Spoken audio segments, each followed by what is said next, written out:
नमस्कार दोस्तों, स्वागत है आपका हमारे YouTube चैनल CGPSC एजुकेशन पर।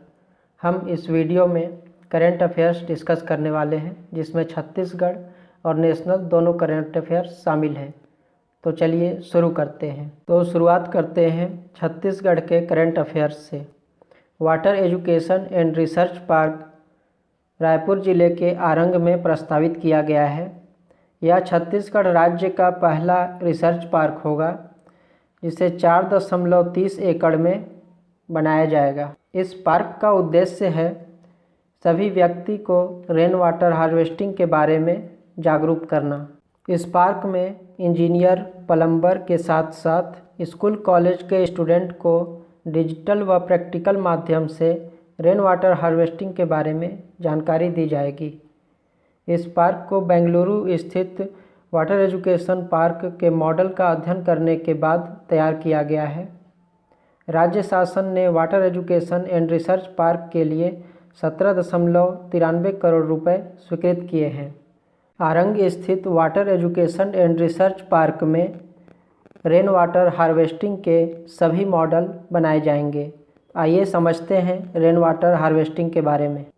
रेन वाटर हार्वेस्टिंग करने के लिए जो छत पे बारिश का पानी होता है, उसे पाइप के माध्यम से एक छोटे टंकी में स्टोर कर लेते हैं।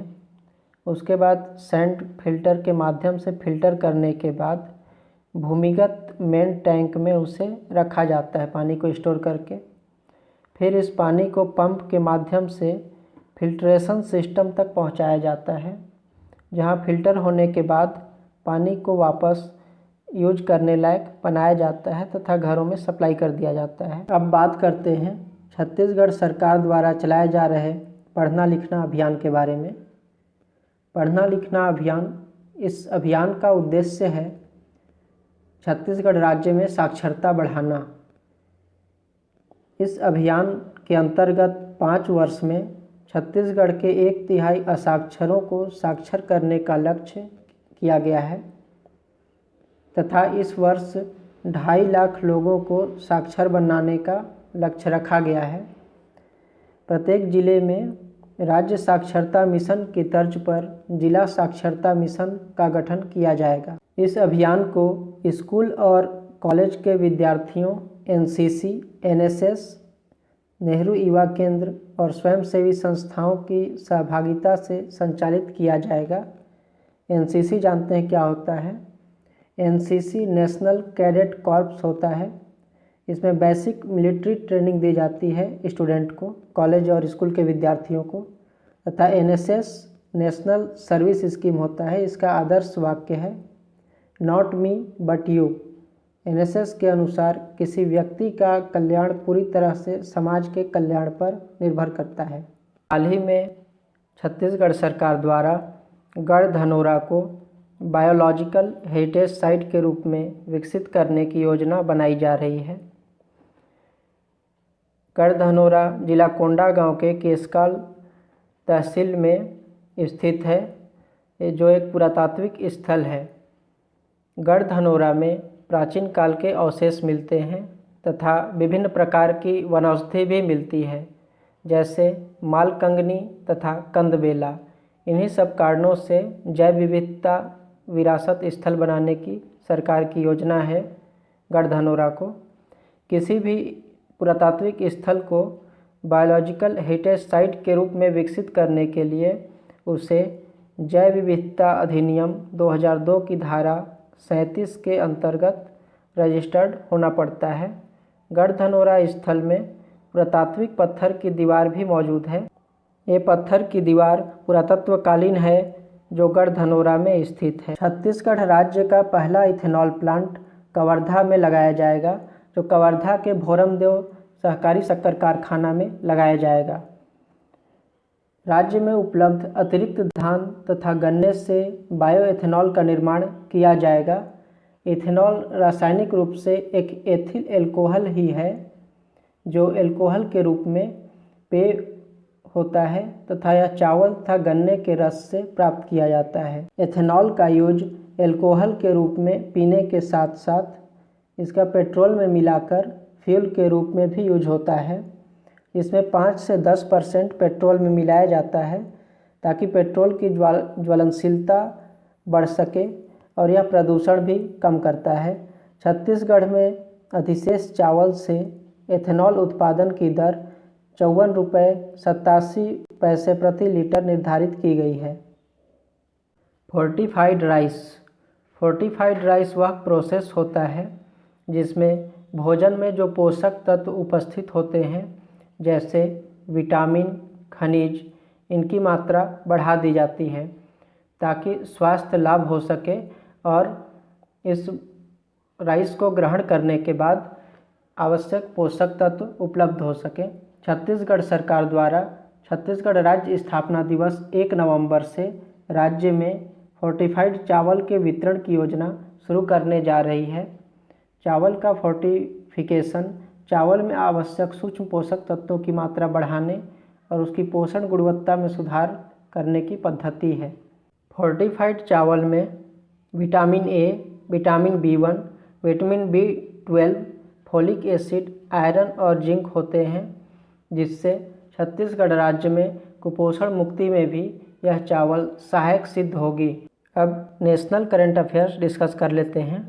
स्लिनेक्स एक नौसैनिक अभ्यास है जो श्रीलंका इंडिया एक्सरसाइज है।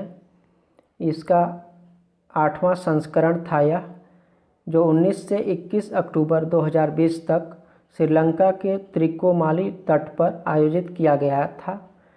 स्लिनेक्स 2020 का 7वां संस्करण 2019 में विशाखापट्टनम में संपन्न हुआ था। श्रीलंका की नौसेना का प्रतिनिधित्व वहां के नौसैनिक जहाज सयूरा जो समुद्री गश्ती पोत है और गजाबाहु जो ट्रेनिंग शिप है द्वारा किया गया तथा भारतीय नौसेना का प्रतिनिधित्व स्वदेश निर्मित पनडुब्बी, रोधी युद्धपोत, कमोर्टा और किल्टन द्वारा किया गया। इसके अलावा भारतीय नौसेना के एडवांस लाइट हेलीकॉप्टर और चेतक हेलीकॉप्टर भी इस युद्ध पोत पर तैनात हैं।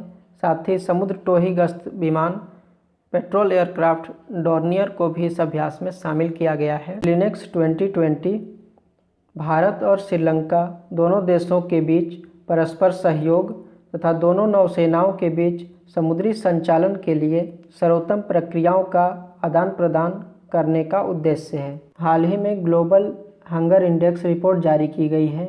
इसमें भारत की स्थिति 107 देशों में 94th पोजीशन पे है, जो 27.2 स्कोर के साथ भारत भूख के मामले में गंभीर स्थिति में है।